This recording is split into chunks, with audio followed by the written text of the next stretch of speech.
Basketball lovers, good day para sa inyong FIBA World Cup update.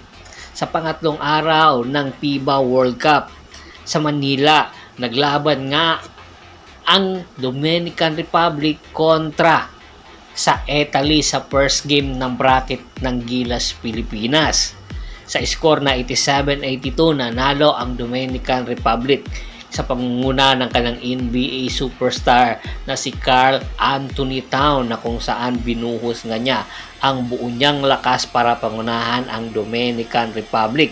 Sa standing ng bracket nila, 2-0 na nga ang Dominican Republic matapos talunin din ang Gilas Pilipinas. Samantala ang Italy 1-1 na ang kanilang standing. Sa mga susunod na araw, makakalaban na ang Italy ang Gilas Pilipinas. Kanya naman nagsusumikap ang Italy na makuha ang pangalawang panalo kontra sa Gilas Pilipinas. Samantala sa second game naman, sa Angola kontra sa Gilas Pilipinas, sa score na 70-80 ay tuluyan na ngang nilugmok ng Angola ang Gilas Pilipinas matapos nga lumamang ng 11 points sa first half.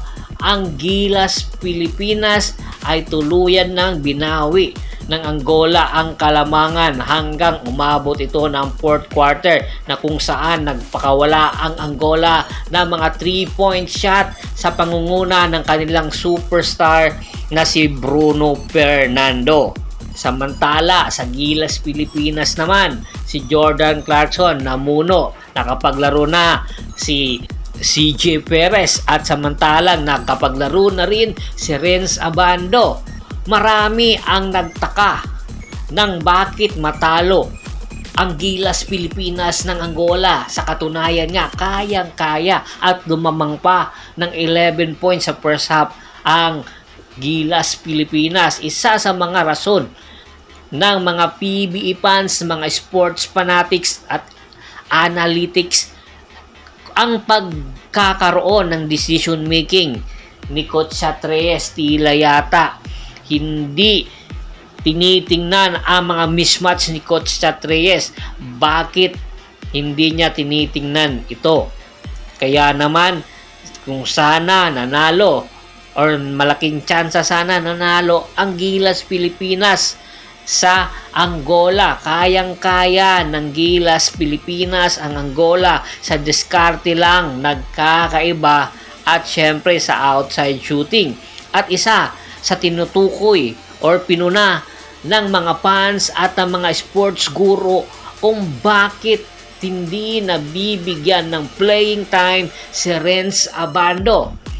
Sa huling minuto ng laban ng Angola, na kung saan lumamang ito ng 13 points, ang nagpadikit dito ay si Renz Abando dahil sa tulong neto bilang ball pressure or nagpe-pressure siya sa point guard ng Angola. Kaya naman nagkaroon ng mga errors or turnovers ang Angola, dahilan para dumikit sa 6 na puntos ang Gilas Pilipinas. Sa sawing palad, tinuldukan ito ng isang 3-point shot ng Angola players para isalya ang kanilang panalo kontra sa Gilas Pilipinas. At ngayon sa standing na 1-1 ay malaki ang tsansa na makapasok sila sa second round.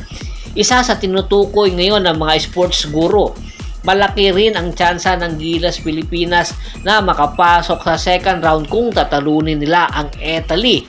Pero dapat talunin din ng Angola ang Dominican Republic para makapasok ang Gilas Pilipinas. Dahil kung mananalo pa ang Dominican Republic sa Angola ay tiyak hindi na tayo papasok sa second round. Kaya naman lahat ng baraha na dapat ibigay ay pakawalan na sa susunod na laban para sa Italy, para nga magkaroon ng tsansa ang Gilas Pilipinas. At ayon mismo sa mga fans, dapat i-take over na ni Coach Tim Con at coaching staff ng Gilas Pilipinas dahil hindi na maganda ang ipinapakita ni Coach Reyes. Ano sa tingin nyo?